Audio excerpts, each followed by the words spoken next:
All right, welcome to section 5.2, exponential growth and decay models.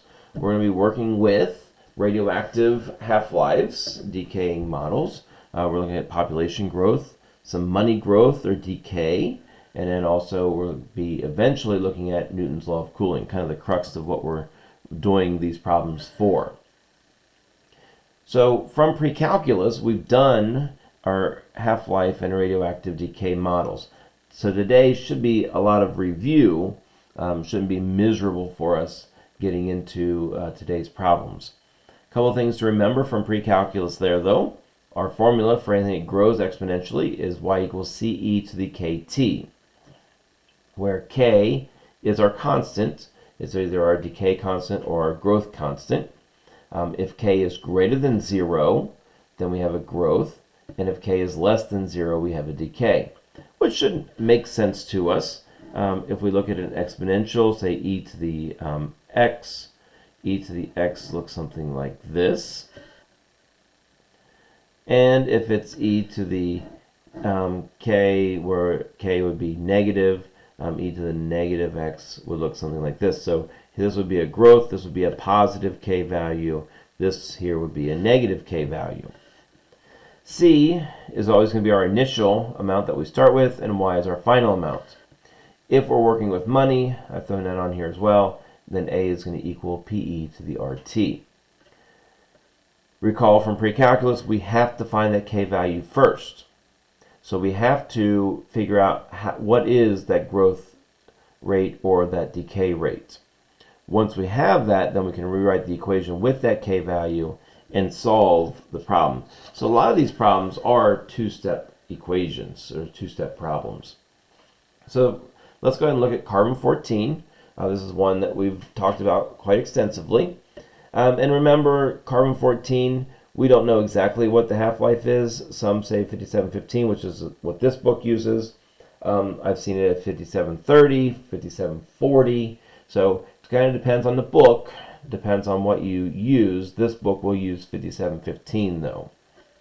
So if we have 100 grams of carbon are presently initially, then we need to find the amount present after 10,500 years. So the first thing to do is find that k value. So we know that y equals ce to the kt. In this case, it tells us that we have 100 grams. To find the k value, recall, it doesn't matter what we start with, because if we start with 100, we have to end with 50 at the end of its half-life, and its half-life was 5715. So we could have started with 50, we would end up with 25. We'll always have the ratio of 1/2 equals e to the k times that half-life, the amount of half-lives that we have. So how do we solve this exponential equation? What we're going to do to get an exponent out, or a variable out of the exponent, we're going to take the natural log of both sides since we're working with e. So the natural log of 1/2 equals k times 5715. And then natural log of e goes to 1. What I would highly recommend is that we put this into the calculator and we store so we can find that k value. So the natural log of 1/2, and we're going to divide that by 5715. And that gives us our k value for carbon-14. So k is equal to negative 1.212 times 10 to the negative 4th. Remember that e means times 10 to this exponent. Now we do need to be very careful that we use all of this. We cannot round this answer. We have to be pretty exact. So what I'm going to do is I'm going to store this into alpha A. So now I've got A equal to that. That way I can go ahead and recall it whenever I need to. So now if we have 100 grams, and we know that there's 10,500 years that have gone by, can we come up with our final amount? So we know that y equals, we know that we started with 100 grams. We have e to our k value, which is actually our a, so I'm going to put it as a. And then times 10,500 years. So in my calculator, I'm going to have my 100, and then my e to my a value, and then times 10,500. And that's going to give me 27.985 grams remaining. And that makes sense to me. 5715, if that's my half-life, I know that half of this is going to go away every 5,715 years. So after 5,715 years, I have 50. And then after another 5,700 years, I would be down to 25. Well, that would be what? It would be 11,430 years. Well, at 10,500, that's pretty close to my 1143, so I know I'm pretty close to that 25. And my answer here is 27, so I know I'm pretty close and pretty accurate with that. In example 2 here, we have skeletal remains unearthed containing 20% of the carbon-14 they originally contained. How long ago did the person die? Oh, poor person. So if we contain 20% of the original amount, how long did they die? So the first thing we do is, again, find the K value, but we know the K value of carbon-14. We already found that, didn't we, up here in example 1? All right, so we know that Y equals CE to the KT, and we know that K value is going to be equal to negative 1.212 times 10 to the negative 4th. And again, I still have it stored in my calculator, so I don't need to redo it. If you need to, though, what we could do is set up the equation 1/2 equals E to the K times 5715. And then solve that for our K value. So if it contains 20% of the carbon, so how much do we start with? It doesn't say, does it? We only know that it contains 20% of it, 20% of what it originally had. So we can start with whatever we want. We can start with 100 because we know at the end we had 20% left. So 20% of 100 would be 20. Likewise, if we started with 10, then we'd have 2 left. Or if we started with 1, we'd have 2/10 left. And then we have E to the K, in this case is our A value that we have in our calculator, and then times T. We don't know what that T value is. Now I'm going to go ahead and solve this exponential. So I'm going to divide by 100. So I have 1/5 equals E to the A times T. Again, to get that variable out of the exponent, I'm going to take the natural log of both sides. So natural log of 1/5 equals A times T. Well, my A value I know, so that's stored in my calculator. So I'm going to take the natural log of 1/5, make sure we end our parentheses, then I'm going to divide it by my A value. And that gives me 13,269.819 years. And that's how long ago the person died. What an old person, huh? All right, so we can do as many problems as these as we need. I wanted to show one more problem where we didn't have carbon-14. So a radium, maybe radium-226, has a half-life of 1599 years. Determine the initial amount after 10,000 years. If after 10,000 years there remains 2 grams. So again, we don't know how much we started with, and it doesn't matter how much we start with, because what we're going to do is we're going to set our initial amount to whatever we want. And then we can go ahead and figure out what we end with, because we know what that K value is. So, or we're going to find that K value. So we know this ratio has to be 1 to 2, doesn't it?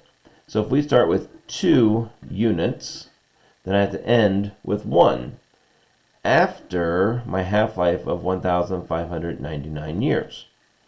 So again, I still get that ratio of 1/2 equals E to the K times 1599. And this should look familiar to us because we're going to take the natural log of both sides. So natural log of 1/2 equals K times 1599. So natural log of 1/2 and then divided by 1599. That gives us a K value equal to negative 4.334 times 10 to the negative 4th. But again, I'm going to store that value, and I'm going to store it as B this time, just because since I'm working with these, if I have a carbon-14 problem come up, I know the carbon-14 K value is stored in as A. All right, so what do we got here?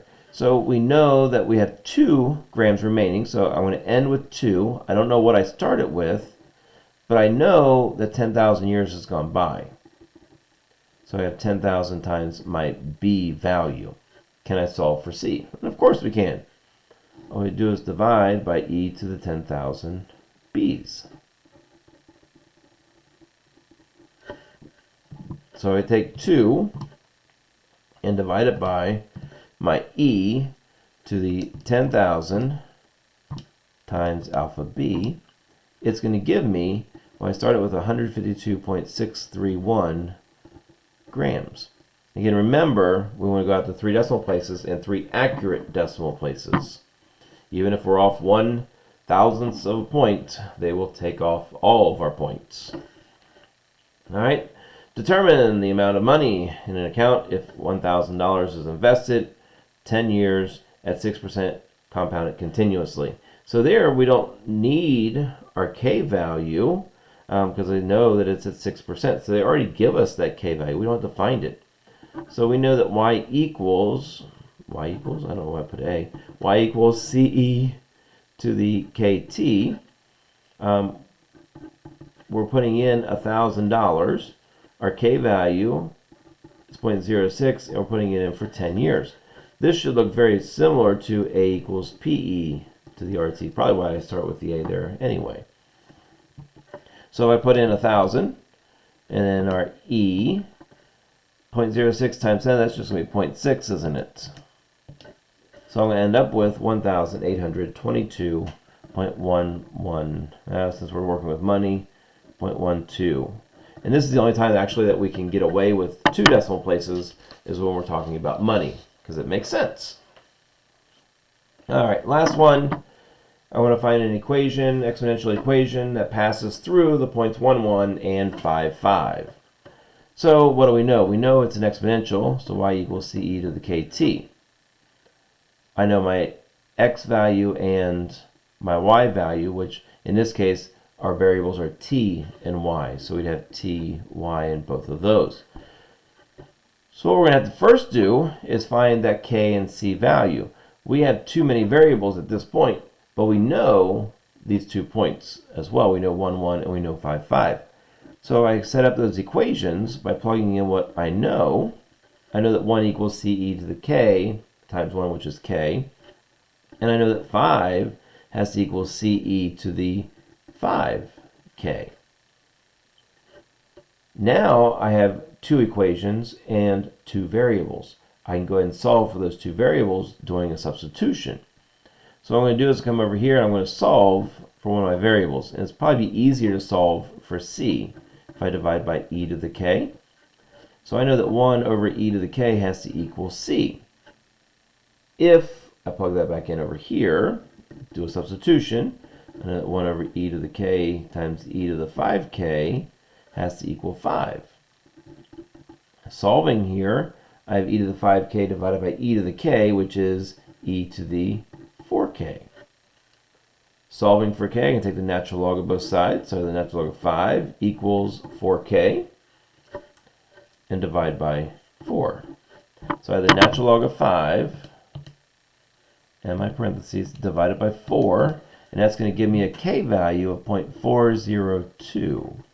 Again, I'm going to store that in my calculator so I can use it. So I'm going to store this. Again, I'm going to put it in as C since I've used my radium and my carbon for A and B. So that's my K value. Can I find my C? Well, of course I can, because I know that 1 over e to that C, oh, that's going to be bad, isn't it? We'll do C2 equals C. So I'm going to take 1 divided by my second e to that C value, alpha C. And that's going to give me a C value of 0.669.